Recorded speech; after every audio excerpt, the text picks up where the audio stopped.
In addition to being stinky and gross, human poop contains dangerous microbes that kill hundreds of thousands of people each year. So it's no wonder that we generally try to get rid of our poops as fast as possible. But those dangerous microbes are just a tiny part of our poops. Our collective sewage also contains lots of resources that, at least for now, we're mostly just flushing away. So let's take a moment to really appreciate all the parts of our poops, not just the bad stuff. In fact, let's make a fecal pie chart. Hi, I'm David, and this is Minute Earth.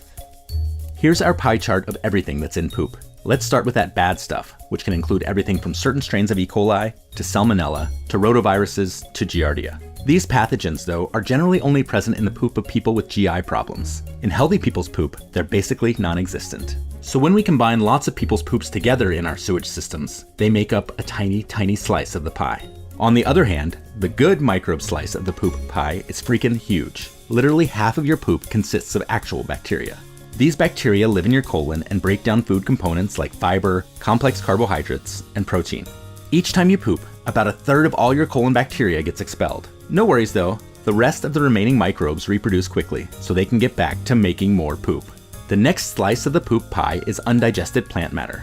Mammals that regularly eat materials like cellulose or other vegetable fibers often have extra long digestive tracts with specialized plant digesting enzymes and bacteria. Or alternatively, they eat their poop to give their guts another go at digestion. Humans don't do either of those things, which means that we often poop out a good portion of the plant matter we eat, including fiber and cellulose. The next poop slice is mostly protein that comes from things like undigested meat, mucus, and shed intestinal cells.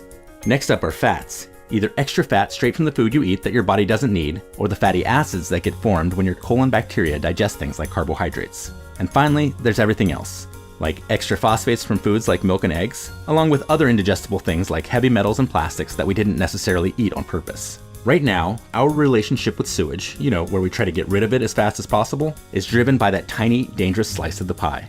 And yeah, also the fact that poop is gross, but that's likely a totally appropriate psychological response to that danger. If we can somehow get past that part, like if we can reliably kill off the bad microbes in our sewage and get over the gross out factor, then we can start to think about all the other slices and what we can do with them. Many sewage treatment plants are already harnessing the good bacteria's gas-making power as a new energy source. And a few companies are already turning the protein in our poop into fertilizer for crops. And all that undigested plant matter? Well, one Australian university has found that when mixed with clay and turned into a cylinder, it's a good building block for, well, building blocks. And in Kenya, one organization is adding fly larvae to treated sewage. The larvae eat the fat in our poop and grow up to 10 times in size, turning into delicious insect nuggets that can be used by farmers to in turn fatten up their chickens and pigs.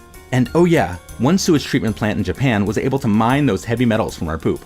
In fact, for every ton of poop in their facility, they were able to reclaim about 2 kilograms of gold, presumably because the workers at nearby precision equipment manufacturers were inadvertently ingesting lots of the metal. So yeah, once we get rid of the tiny dangerous pathogen slice of our poop pie, every remaining slice can in principle be reused, and in even more ways than we've mentioned here. We humans poop out about 300 billion kilos of poop every year. If we can make it safe, a buttload of opportunities await.